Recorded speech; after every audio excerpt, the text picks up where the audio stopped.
La Bible dit dans Proverbe chapitre 5 qu'on va voguer ta vigueur. Tout ça, c'est l'éclat. Est-ce que tu comprends ça? Je vais dire à quelqu'un, est-ce que tu comprends? C'est-à-dire, cet envoûtement-là, ce n'est même pas quand tu es devant la fille et puis elle est nue. Je vais te dire que la gueule du sexe est pas loin de la gueule de la sorcellerie. Les deux sont proches à part. Si tu as une fidèle ou un fidèle qui a remarqué et puis il te dit non, pas chez moi à la maison, on va travailler, on va prier ensemble. Tu peux sentir dans sa bouche. Un jour, j'ai senti ça. J'avais fini un culte et puis une dame mariée. Je prie avec son mari, il avait connu beaucoup de difficultés financières, donc on priait pour qu'il soit relevé. Et puis, je la vois à la fin du culte. Et elle me regarde et me dit, ah, ton mari, je ne l'ai pas vu aujourd'hui au culte. Elle dit, ah, il est parti aux États-Unis. Il est parti en mission aux États-Unis. Elle dit, ah, c'est pas parce que ton fils n'est pas là que tu vas pas venir aussi me voir à la maison. La dame n'a rien dit, hein. Elle n'a pas dit, il y a quelque chose. Mais ses yeux, sa bouche même. Vraiment, moi, généralement, je ne soupçonne pas le mal. Mais j'ai senti que l'invitation à la maison n'était pas simple. C'est-à-dire que franchement, j'ai senti dans sa voix, viens à la maison, quelque chose va se passer. J'ai senti une disposition dangereuse. Écoute, hein, mon fils, il est revenu des États-Unis. Je n'ai plus jamais. Il est là-haut. Il n'est pas là-haut. Je vais dire à quelqu'un, personnellement, spirituellement, je ne me crois pas fort. Je ne me crois pas. Je sais que je suis vulnérable. J'en suis très conscient. Je ne me sens pas Superman. Alors, pas du tout.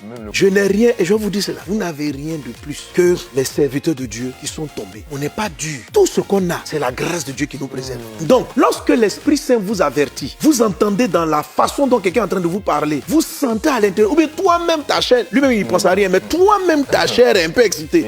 Parce que quand tu regardes son visage, tu l'aimes bien. Ma fille, tu es en train d'entendre la voix du dragon. Jésus a entendu Pierre parler. Pierre dit, il ne faut pas dire que tu vas aller à la croix. Jésus a entendu le dragon. Jésus dit, arrête de moi Satan. Pierre dit, Satan ne m'a pas possédé. Mais il a insinué des choses. Et c'est ce que je vous ai montré. Vous n'allez pas voir le dragon, mais vous allez voir des personnes qui, de manière consciente ou inconsciente, généralement les conscients dans l'histoire du dragon, ce sont les sorciers et les agents qui sont venus te faire tomber dans le péché du sexe. C'est-à-dire qui sont délibérément conscients. Il y en a d'autres qui sont possédés. Quand c'est comme mon étoile a été perçue à un moment donné, et la dame a utilisé même cette étoile. Quand j'étais étudiant, l'étoile du ministère a été perçue. Une fille qui avait déjà fait chuter un homme de Dieu, en tout cas selon ses dires, remplie de ces démons, est venue à l'école. Elle est rentrée à l'école, elle a essayé de s'approcher de moi. Et puis de passer. Je me suis dit qu'elle devait guetter aussi, parce que je la tue. Cette jeune dame, un esprit l'a possédée. Venez nous faire chuter. Elle a chuté avec le premier, elle a chuté avec un des frères de la cellule, donc l'entraîne de l'impudicité. Elle partait viser pasteur Chalatu, et puis elle venait m'attaquer moi, te donner l'orgueil, on a dit tu vas la prendre. Parce que les derniers jours de sa délivrance, à un moment donné, je sais pas comment elle a fait, et puis mon acolyte de délivrance est sorti, je sais pas pour aller aux toilettes ou quoi là. Dans 2 minutes où je suis là, elle fait des yeux comme ça, elle voulait se déshabiller. Elle dit mon frère, viens.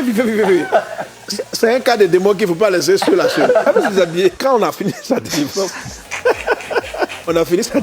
on a compris en fait le piège. Ce genre de rapport, si vous tombez dans ces pièges de rapport sexuel, c'est votre étoile. Ça, c'est une attaque du dragon. Vous séduit sexuellement. S'il n'arrive pas à vous séduire sexuellement, le plus important, c'est qu'il y ait un rapport intime. Ce n'est pas le fait qu'il t'ait séduit. Donc on dit par force de parole, il a séduit, mais c'est l'échange dans l'intimité sexuelle qui est le plus important. Pour récupérer des ingrédients de ton étoile, des capacités. Et si c'est un péché dans lequel tu persistes, mais la personne va te vampiriser de plus en plus. Et ça, c'est la deuxième gueule du dragon. Des enfants vont subir l'inceste, les viols, les abus, parce qu'on a vu leur étoile. Donc si tu es quelqu'un qui me suit, tu as été abusé. Et une de mes filles est venue récemment me voir dans son enfance. Elle a été abusée au moins 5 fois. 6 fois. Elle a connu des viols. Quand vous êtes violé, c'est à cause de votre étoile. Quand des gens, vous ne savez pas d'où ils sortent, ils viennent abuser de vous. C'est une des armes de Satan. Je vous en prie, ne soyez pas dans la dépression. Écoutez ce message. Mon Dieu va vous guérir. Amen. Mon Dieu vient te restaurer. Amen. Mon Dieu vient te visiter. Amen. Mon Dieu vient te visiter pour que ton étoile soit restaurée.